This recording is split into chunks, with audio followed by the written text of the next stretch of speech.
Ada pepatah lama yang bilang, jangan pernah mendatangi tempat yang tidak ada di peta.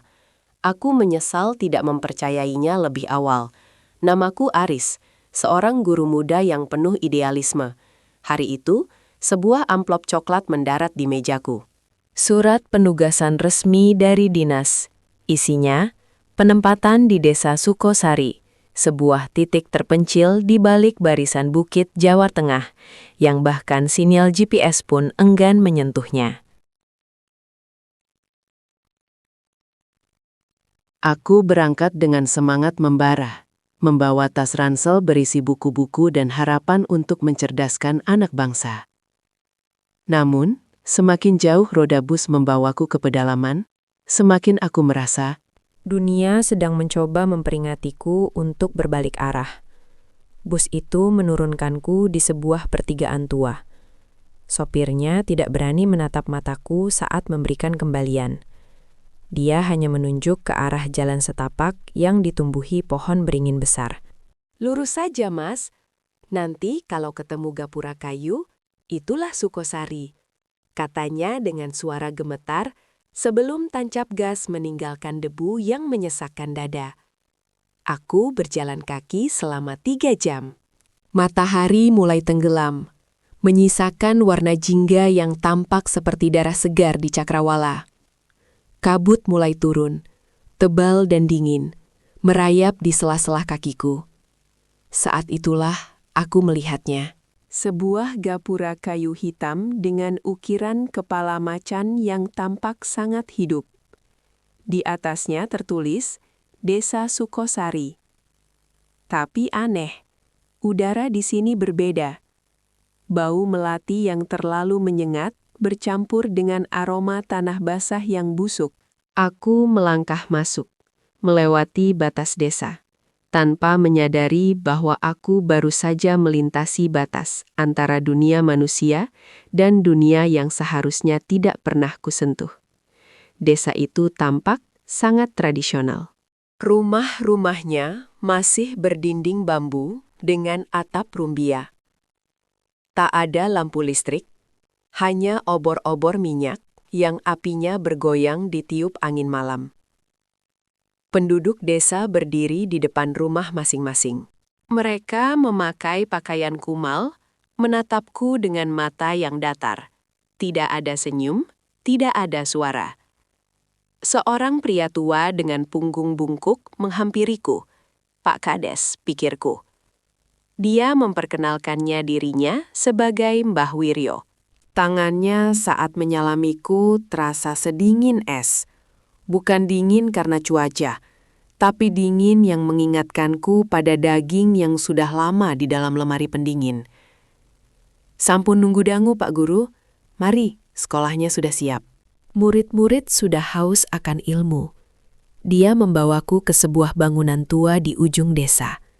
Sebuah sekolah rakyat yang tampak megah di tengah kemiskinan desa itu. Anehnya, meskipun sudah malam, kelas-kelas itu penuh.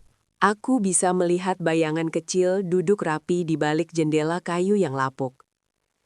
Instruksi Mbah Wiryo sangat aneh. Di sini, sekolah dimulai saat bulan naik dan berakhir sebelum ayam berkokok pertama kali. Aku yang masih bodoh dan lelah hanya menurut. Aku masuk ke kelas pertama. Ada sekitar 20 anak duduk dengan posisi tegak sempurna. Sangat rapi, terlalu rapi. Saat aku mulai menulis namaku di papan tulis, suara kapurku terasa sangat nyaring di ruangan yang sunyi senyap itu. Aku berbalik untuk menyapa mereka. "Selamat malam, anak-anak." Namun kalimatku tertahan di tenggorokan. Di bawah cahaya obor yang remang, aku melihat wajah-wajah mereka. Mereka tidak berkedip. Kulit mereka pucat pasi, cenderung keabu-abuan. Dan yang paling membuat bulu kuduku berdiri adalah beberapa dari mereka memiliki noda tanah yang masih segar di kerah bajunya. Seolah-olah mereka baru saja merangkak keluar dari lubang kubur. Aku mencoba tetap tenang.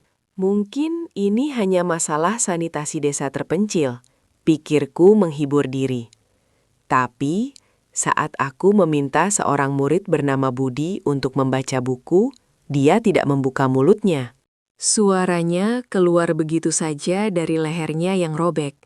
Sebuah suara parau yang menanyakan, "Pak Guru, apakah belajar bisa membuat kami hidup kembali?" Jantungku berdegup kencang. Aku meminta izin ke kamar mandi untuk sekadar membasuh muka dan menenangkan diri. Di sana, aku secara tidak sengaja menemukan sebuah koran lama yang terselip di celah dinding kayu.